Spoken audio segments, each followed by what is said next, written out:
सुधीर बाबू की जीवन संगिनी रेखा जी उन्हें हमेशा के लिए अकेला छोड़ अपनी अंतिम यात्रा के लिए जा चुकी थी। सुधीर बाबू कुछ क्षण तो बुत बने जरवत से खड़े रहे, फिर अपने आप को संभाल दोनों बेटे अभय और अजीत तथा बेटी संध्या को फोन कर मां नहीं रही बता दिया। अभय तो लखनऊ में ही रह रहा था, तो झट से वह कुछ ही समय में हॉस्पिटल पहुंच गया, पर अजीत और संध्या को आने में समय लगा। तीनों बच्चे सहपरिवार आए, मां को हार्दिक श्रद्धांजलि देते हुए अनंत यात्रा के लिए विदा कर दिया।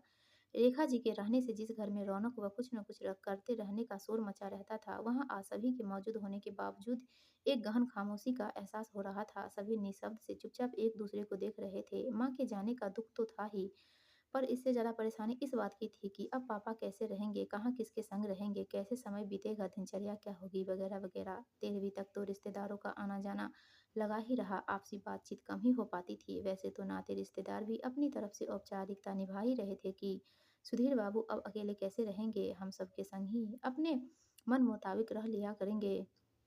सबकी बातें, सभी के विचारों से अवगत हुआ जा रहा था। हाँ, मैं हावी हो रही थी, लेकिन सुधीर बाबू ने तो सोचा हुआ था कि अब भविष्य कैसे बिताना है, कैसे शेष जिंदगी बितानी है। खैर, सभी पूजा पाठ विधि विधान संपन्न हो गए। लोगों का आना जाना भी धीरे धीरे कम होता गया। सब परिवार, तीनों बच्चे और सुधीर बाबू ही रह गए। अभी एक सप्ताह तो बच्चे यहीं थे, तो इन्हीं दिनों में घर को कुछ हद तक व्यवस्थित करना था और जो भी आवश्यक कार्य थे निपटाने ही थे। न तो जाने वालों को रोका जा सकता, न ही उसके जाने के बाद जरूरी कामों को करने से बचा जा सकता है। बस यही सब सोचकर एक दिन रात को खाना खाने के बाद सुधीर बाबू ने बेटी को अपने हाथ की चाय बनाकर सबको पिलाने को कहा। चाय पीते हुए अतीत की यादों से भरी एक लंबी सांस ली, फिर भावुक होकर दोनों बहुओं और बेटी से कहा, बेटा, इस घर में तुम्हारी माँ का जो कुछ भी है अब तुम ही लोगों का है। उसके गहने कपड़े व जो भी घर गृहस्थी का सामान तुम लोग ले जाना चाहो, खुशी खुशी अपने साथ ले जाओ। अब तुम्हारी माँ नहीं, पर उसकी यादें अपने संग सहेज कर रखना चाहो तो अवश्य ले जाओ, नहीं तो कोई बात नहीं, यही इसी घर में रखा रहेगा। मेरी संगनी रेखा हमेशा से मेरे पास थी, अब भी मेरे लिए है और सदा रहेंगी, क्योंकि वह तन से अलग हुई है, मन से तो संग ही है। जब भी तुम सब यहाँ आओगे, अपनी माँ की अमूल्य वस्तु से भेंट कर नमन कर लिया करना। मैं उनकी देखभाल करता ही रहूँगा, आप देखते रहेंगे। मतलब आप यहाँ क्या अकेले रहोगे? बीच में ही सुधीर बाबू की बात काटते हुए अभय बोला, आप अब हम सभी के संग रहोगे, जहाँ मन लगे वहाँ रहना, नहीं तो तीनों के यहाँ आना जाना करते रहना। अजीत और संध्या ने भी हाँ में हाँ मिलाई। पापा, आप अकेले न रह सबके साथ ही रहोगे। दोनों बहुओं व दामाद ने भी समर्थन किया। मेरे बच्चों, तुम लोगों ने इतना कह दिया, यही मेरे दिल को गदगद कर सुकून कर देने के लिए काफ़ी है। रहूँगा तो मैं इसी घर में, यहाँ चारों ओर तुम्हारी माँ दिखाई देती रहेंगी, उसकी यादों के सहारे बाकी जीवन कटता रहेगा। नहीं पापा, ऐसा नहीं हो सकता, बड़ी बहू बोली। पापा, आपके खाने का क्या होगा? कैसे घर की साफ सफाई और बाकी घर के काम व्यवस्थित ढंग से हो सकेंगे? छोटी बहू ने भी बड़ी की बात को आगे बढ़ाते हुए कहा, 2-4 दिनों में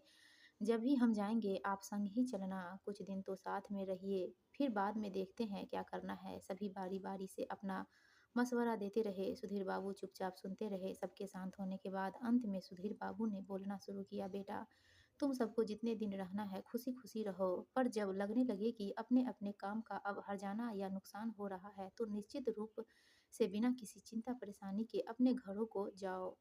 हम सबका आना जाना मिलना जुलना तो होता ही रहेगा। मैं यहीं इसी घर में रहूँगा। हाँ, तुम सबके पास आता जाता रहूँगा। बहुत पहले ही मैंने व तुम्हारी माँ ने सोच समझ लिया था कि हम में से एक के न होने के बावजूद अपना बसा बसाया आशियाना नहीं छोड़ेंगे। यह तो निश्चित ही है, विधि का विधान है कि जीवन साथी में से एक को पहले जाना ही पड़ता है। एक अंतिम मोड़ पर अकेला रह जाएगा। जीवन का वास्तविक सच यही है। इसलिए मैंने और तुम्हारी माँ ने तय कर लिया था कि ईश्वर की मर्जी के मुताबिक हम में से जो भी पहले जाएगा उसको धैर्य व संयम के साथ विदा करेंगे। आत्मा की शांति हेतु प्रार्थना करेंगे व शांत रहकर समझदारी का परिचय देते हुए जिंदगी का हर पल जीते जाएंगे। करीब करीब 1 साल से हम दोनों अपने अपने कार्य एक दूसरे को समझा रहे थे, जिससे बिछड़ने के बाद किसी पर भी, चाहे अपने बच्चे ही क्यों न हो, निर्भर न रहना पड़े। तुम्हारी माँ को मैंने अपने समस्त bank account, property, share, mutual fund आदि के बारे में सब समझा दिया था। इसके अलावा यदि बैंक लोन लिया हुआ है तो उसकी किस्तों के बारे में तथा किसी को उधार दे रखा है तो वह सब भी भली भांति समझाया हुआ था। यहाँ तक कि तुम्हारी माँ 2-3 दफ़ा टैक्सी से अकेले बैंक जाकर रुपयों का हिसाब किताब भी ठीक ठाक तरीके से बिना किसी परेशानी व हिचकिचाहट के कर आई थी। संपत्ति से संबंधित सभी आवश्यक कागजात अपने पास संभाल कर रख लिए थे। मैं निश्चिंत था, यदि पहले चला गया होता तो भी रेखा किसी पर निर्भर न रहते हुए बिना परेशान हुए स्वयं की शेष जीवन बिता लेती। इसी तरह मुझे भी तुम्हारी माँ ने घर से संबंधित तमाम जरूरी जानकारी वक्त रहते भली भांति समझा दी थी। रोजमर्रा के खाने पीने की चीजें भी, कहाँ से राशन आता है, कैसे रसोई में डब्बों आदि में भरा जाता है, घर की साफ सफाई के बारे में भी बताया था, ताकि कभी सफाई के लिए मेड न नहीं आए तो घर गंदा ना रहे, साफ सुथरा ही रहे। यहाँ तक कि कपड़े वॉशिंग मशीन में धोना और फिर थोड़ी बहुत प्रेस करना भी सिखा गई। तुम्हारी माँ की तरह निपुणता कुशलता से तो बिल्कुल नहीं, परंतु अपने लायक तो खाना पीना तथा घर गृहस्थी के काम कर ही लूँगा। इस बहाने दिन आसानी से कटेगा और रात को टीवी देखने और मैगजीन आदि पढ़ने में समय निकल जाया करेगा। अकेलेपन का एहसास भी कम होगा। जीवन की सत्यता को समझ, बाकी जिंदगी के बारे में सोच विचार कर महत्वपूर्ण निर्णय समय रहते ही कर लिए थे। इसलिए काहे की चिंता, मैं ठीक हूँ और ठीक ही रहूँगा। इसलिए मेरी चिंता न करते हुए बिना किसी तनाव के तुम सब भी अपने घर के कार्य, अपनी जिम्मेदारी बखूबी निभाओ। यदि किसी तरह की जरूरत पड़ी तो तुम ही लोगों को बुलाऊंगा या तुम ही सभी के पास स्वयं आ जाऊंगा।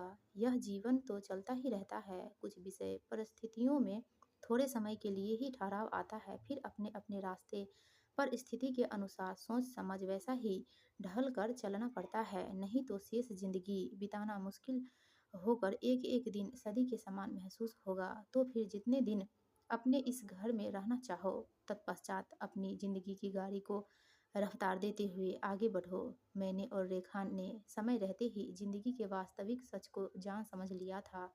जान गए थे कि संग चलते चलते एक मोड़ पर रास्ते अलग हो जाएंगे, बिछड़ना ही होगा। इसलिए मिलजुल कर उस नए रास्ते की खोज कर ली थी, जिस पर बिना भटके हुए चलकर जीवन का सफर अंत तक तय कर ले। तुम्हारी माँ भी तुम सबसे यही चाह रही होगी। रात काफी हो चुकी थी, सभी सोने के लिए अपने कमरों में जाने लगे। आज सुकून की नींद आने वाली थी, क्योंकि सबके मन से, सबके पास से एक अनकहा बोझ, अनचाहा कर्तव्य खुद ब खुद अलग हो गया था। दोस्तों, आपको कहानी अच्छी लगी तो प्लीज़ हमारे वीडियो को लाइक कीजिए और चैनल को सब्सक्राइब